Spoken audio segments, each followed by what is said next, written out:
आजादी की शताब्दी मनाई जाए, तब हमारा भारत हर क्षेत्र में विश्व में प्रथम हो। इसके लिए एक बहुत बड़ा अमृत महोत्सव का अभियान चलाकर हमने 130 करोड़ लोगों को संकल्पित भी किया है।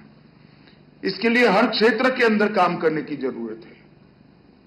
शिक्षा के क्षेत्र में भी काम करने की जरूरत है, आर्थिक क्षेत्र में भी काम करने की जरूरत है, समाज जीवन के पिछड़े हुए सभी वर्गों को आगे ले जाने का भी काम करने की जरूरत है, सीमाओं की सुरक्षा की भी जरूरत है और बाहरी सुरक्षा की भी जरूरत है।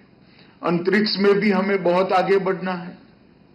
हमने नई नई टेक्नोलॉजी के बड़े हब और शिक्षा के केंद्र यहां बनाने हैं, परंतु ये सब होने के बावजूद भी अगर हमारी आबादी को, हमारे युवा पीढ़ी को हम ड्रग्स से मुक्त नहीं करते हैं तो ये लक्ष्य हम अचीव नहीं कर पाएंगे।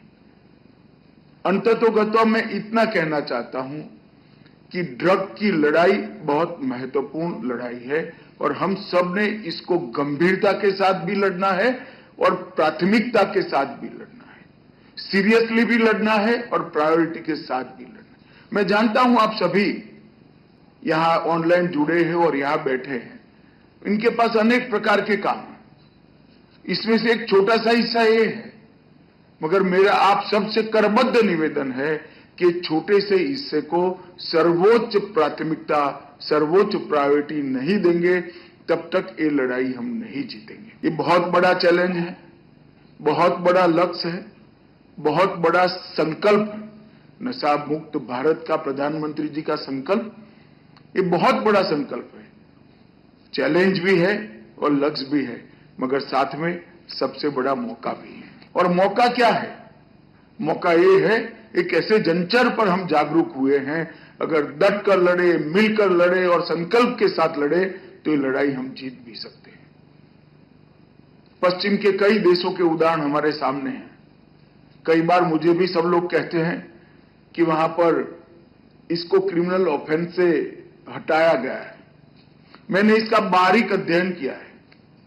ये क्रिमिनल ऑफेंस के हटाने का उनका कदम ये मानवता की दृष्टि से नहीं है, लिबरल और लीनियंट अप्रोच के कारण नहीं है। उनकी जेलों में इतनी क्षमता ही नहीं बची है कि सभी को अंदर रखते, उनके लिए मजबूरी हो गई।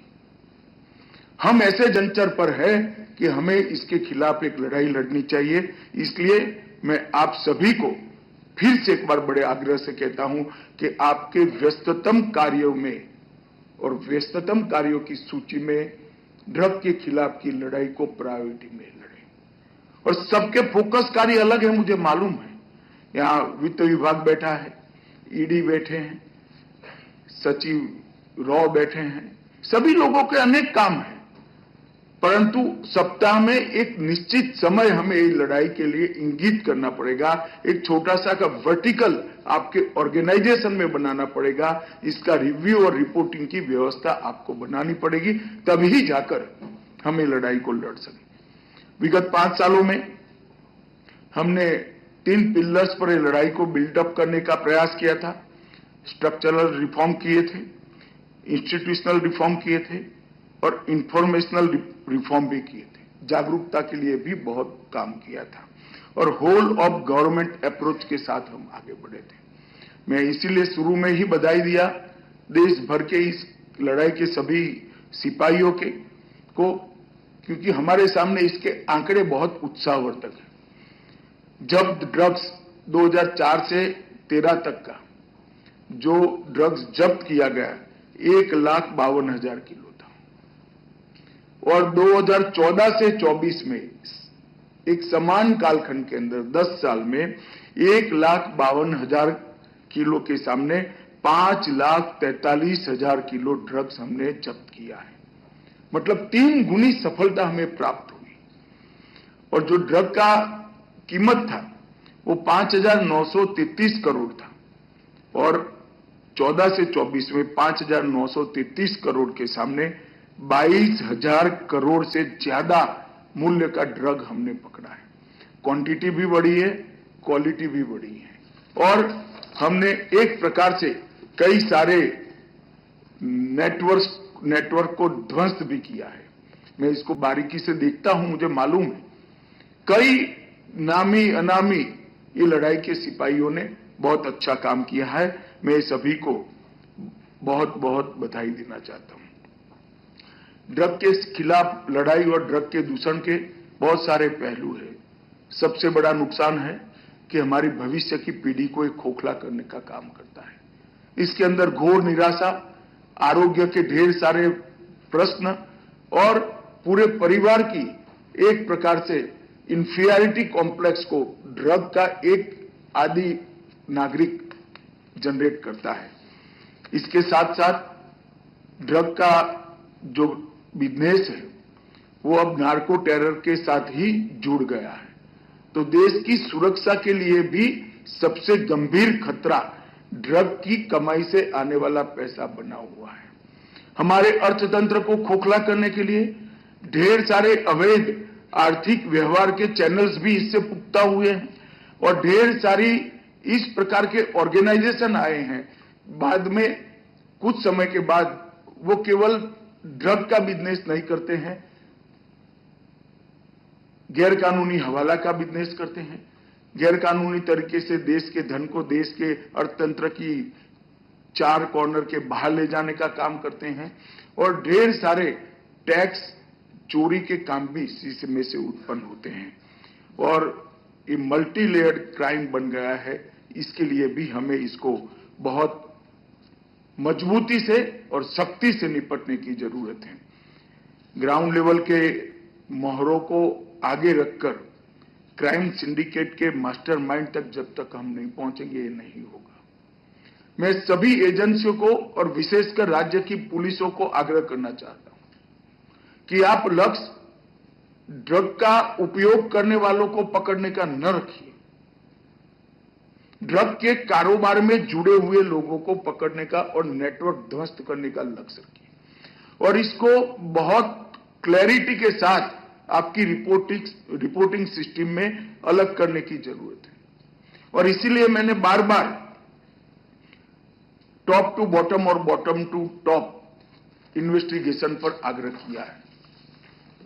देश की सीमा पर अगर ड्रग का बड़ा जखीरा किसी पोर्ट पर, एयरपोर्ट पर या लैंड बॉर्डर पर पकड़ा जाता है तो वो कौन सी पान की दुकान तक जाना था वो पूरा नेटवर्क ध्वस्त करना है।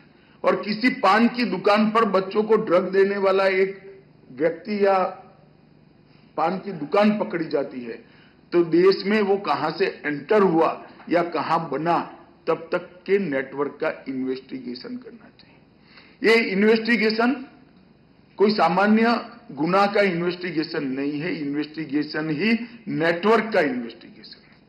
हम छोटे छोटे लोगों को पकड़कर हमें आंकड़े को रिपोर्टिंग करने की आदत अगर डाल देंगे तो मैं नहीं मानता कि लड़ाई को हम सफलता के साथ लड़ पाएंगे। मैं गुजरात से आता हूं, गुजरात आता जाता रहता हूं, जो मिलने आते हैं वो कॉलोन करने आते हैं उनको भी पकड़ता हूं ड्रग के लिए। तो मैंने गुजरात में कुछ केसेस बहुत अच्छे तरीके से इन्वेस्टिगेट किए। मानो एक फैक्ट्री पकड़ी है तो वहां से कहां तक जाना था ड्रग वो पूरा नेटवर्क ध्वस्त किया है। और कोई खुदरा सामान पकड़ा है तो वहां से मणिपुर की बॉर्डर तक का इन्होंने इन्वेस्टिगेशन किया है। मेरा आग्रह है राज्यों के सभी डीजी और चीफ सेक्रेटरी से कि हर इन्वेस्टिगेशन को मॉनिटरिंग अथॉरिटी एक केस का इन्वेस्टिगेशन समझकर संतुष्ट न हो और ये इन्वेस्टिगेशन को कंप्लीट इन्वेस्टिगेशन बनाए, पूरे नेटवर्क को ध्वस्त करने का इन्वेस्टिगेशन बनाए। सिंथेटिक ड्रग की समस्या अब देश के बाहर की धरती से हमारी धरती पर आ गई है। अवैध लैब्स ढेर सारे पकड़े गए हैं। मैं चाहूंगा कि इन्वेस्टिगेशन और प्रतिरोध करने वाली सभी एजेंसियां एनसीबी से ये जो लैब पकड़े गए हैं इसकी डिटेल लें और अपने अपने राज्य में इस तरह की गतिविधियों को पकड़ने का काम करें। और एनसीबी ने जो अन्य देश और विभिन्न अंतर्राष्ट्रीय एजेंसियों के साथ हिस्सेदारी कर जो इंफॉर्मेशन प्राप्त किया है उसको भी आप लें। अभी प्रेजेंटेशन में बताया गया कि मेरे टाइम रूट्स पर ड्रग का ट्रैफिकिंग पकड़ा गया है, बड़े बड़े केस पकड़े गए हैं। मुझे एक बहुत सीनियर अधिकारी मिले थे, उन्होंने बहुत सामान्य तरीके से, मैं मतलब ऐसी कल्पना ही नहीं कर सकता, इस तरह से कहा कि साहब ये ड्रग तो मालदीव जाना था, ये ड्रग तो लंका जाना था। भारत ने जुनून पैदा करना चाहिए कि हम भारत में 1 ग्राम ड्रग आने भी नहीं देंगे और भारत से 1 ग्राम ड्रग दुनिया में जाने भी नहीं। शीर्ष स्तरीय एनकोड समिति, कार्य समिति, राज्य स्तरीय और जिला स्तरीय सभी के आंकड़े बहुत संतुष्ट। आप सभी से अपील है कि ये डिस्कशन का फोरम न बने, ये निर्णय का और रिव्यू का भी फोरम बने। जिला की कमेटी बैठते हैं, ऊपर से दबाव है मुख्य सचिव साहब का, इसलिए कलेक्टर साहब मीटिंग करेंगे, ऐसे नहीं चलेगा। जिले ने अपने लक्ष्य तय करने पड़ेंगे और अपने लक्ष्यों का रिव्यू करना पड़ेगा कि मेरे यहां से कितने युवा रिहैब सेंटर पर हमने भेजे, मेरे यहां से आर्थिक अपराध के साथ ड्रग का कनाइवेंस कितना केस हमने ढूंढा, कितने केस हमने टॉप टू बॉटम और बॉटम टू टॉप इन्वेस्टिगेशन के लिए ऊपर की एजेंसी को दे दिए। मैं समझ सकता हूं आपके जिले के सीमाओं का आपके पास थोड़ा लिमिटेशन होगा, मगर राज्य को दीजिए, राज्य एनसीबी को दे सकता है, अन्य राज्य की ड्रग विरोधी संस्थानों का संपर्क कर सकता है, सेंट्रल एजेंसीज को दे सकता है। पीट एनडीपीएस का उपयोग हमारे डायरेक्टर साहब को बड़ा संतोष था, मगर मैं अभी भी आग्रह करना चाहूंगा, ये 10% भी नहीं है। कठोर कानून क्यों बनाए जाते हैं? कठोर कानून एजेंसियों को गुनहगारों के सामने लड़ने के लिए बना है और इसके उपयोग में संकोच नहीं करना चाहिए। और इसकी एसओपी एनसीबी ने अपनी साइट्स पर रखी है। मेरा सभी राज्यों से आग्रह है कि एक बार इसको देखकर अपने अपने राज्य में थ्रस्ट दें। ये जो बैठकें हैं एनकोड की, वो आउटकम बेस्ड और रिजल्ट ओरिएंटेड होनी चाहिए। फिक्स टारगेट बनाना, इसका रिव्यू करना और स्थानीय परिस्थिति के अनुकूल रणनीति बनाना।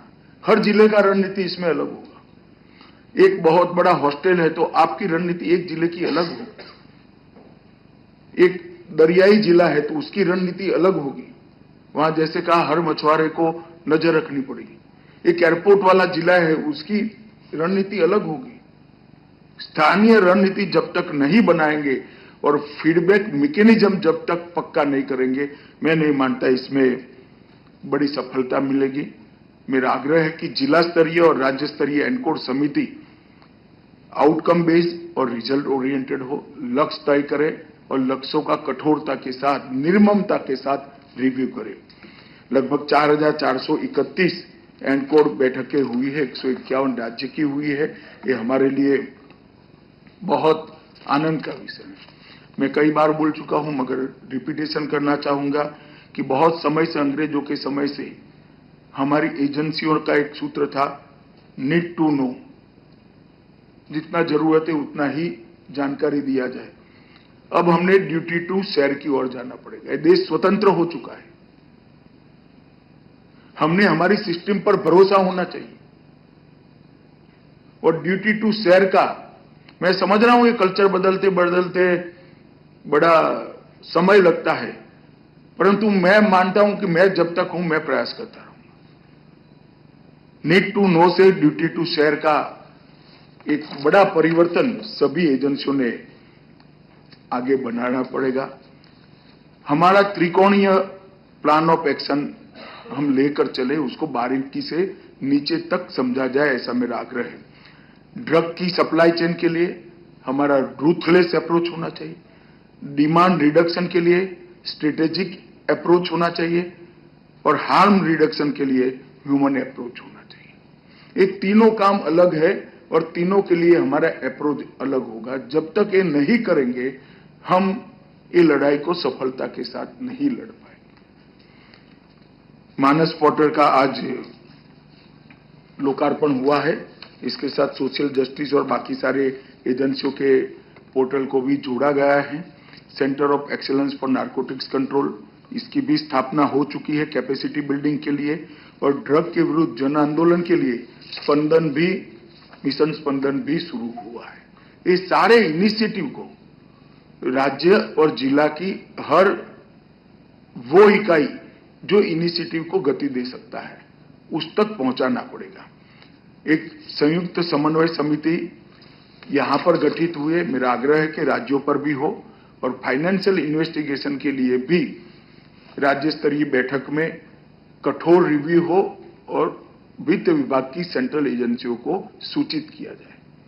और मेरा वित्त विभाग की सेंट्रल एजेंसियों को भी आग्रह है कि आपके पास भी अधिकार है ऑनलाइन पोर्टल से कुछ सूचनाएं प्राप्त कर आप सुओ मोटो भी केस ले सकते हैं। इसकी शुरुआत करनी चाहिए। नारकोटिक्स फॉरेंसिक पर राज्य अपने बजट का एक हिस्सा खर्चे,